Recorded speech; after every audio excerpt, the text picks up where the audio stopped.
पूरे जय श्री कृष्णा। भाद्रपद मास की जो एकादशी होती है, आज जो एकादशी है उसका नाम अजा है और आज हम अजा एकादशी का महात्मा पढ़ेंगे। युधिष्ठिर ने पूछा कि जनार्दन भगवान, अब मैं आपसे ये सुनना चाहता हूँ कि भाद्रपद मास के कृष्ण पक्ष में कौन सी एकादशी होती है और कृपया करके उसका महात्मा आप मुझे बताइए। तब भगवान श्री कृष्ण ने कहा कि राजन, एक चित्त होकर के मेरी बात को ध्यान पूर्वक सुनो। भाद्रपद मास के कृष्ण पक्ष के एकादशी का नाम अजा है। वह सब पापों का नाश करने वाली बताई गई है। जो भगवान ऋषिकेश का पूजन करके इसका व्रत करता है उसके सारे पाप नष्ट हो जाते हैं। पूर्व काल में हरिश्चंद्र नामक एक विख्यात चक्रवर्ती राजा हुए जो समस्त भूमंडल के स्वामी और सत्यप्रज्ञ थे। एक समय किसी कर्म का फल भोग प्राप्त होने पर उन्हें राज्य से भ्रष्ट होना पड़ा। राजा ने अपनी पत्नी और पुत्र को बेचा, फिर अपने को भी बेच दिया। पुण्यात्मा होते भी उन्हें चांडाल की दासता करनी पड़ी।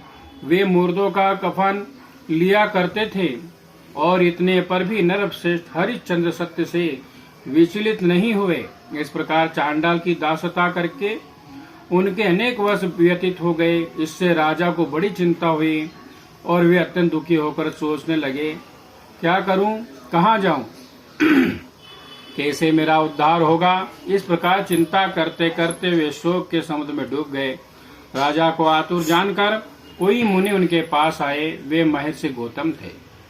श्रेष्ठ ब्राह्मणों को आया देखकर नरश्रेष्ठ ने उनके चरणों में प्रणाम किया और दोनों हाथ जोड़ गौतम के सामने खड़े होकर अपना सारा दुखमय समाचार सुनाया।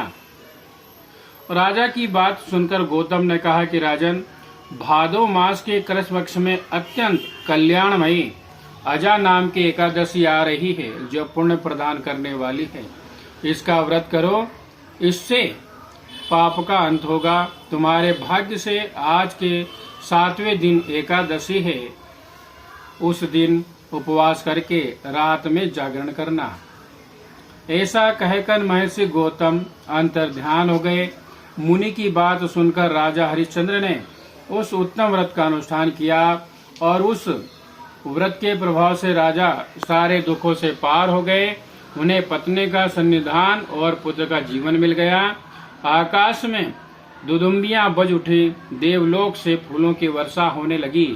एकादशी के प्रभाव से राजा ने अकटंग राज्य प्राप्त किया और अंत में पूर्वजन तथा परिजनों के साथ स्वर्गलोक को प्राप्त हो गए। राजा युधिष्ठिर, जो मनुष्य ऐसा व्रत करते हैं वे सब पापों से मुक्त हो स्वर्गलोक में जाते हैं।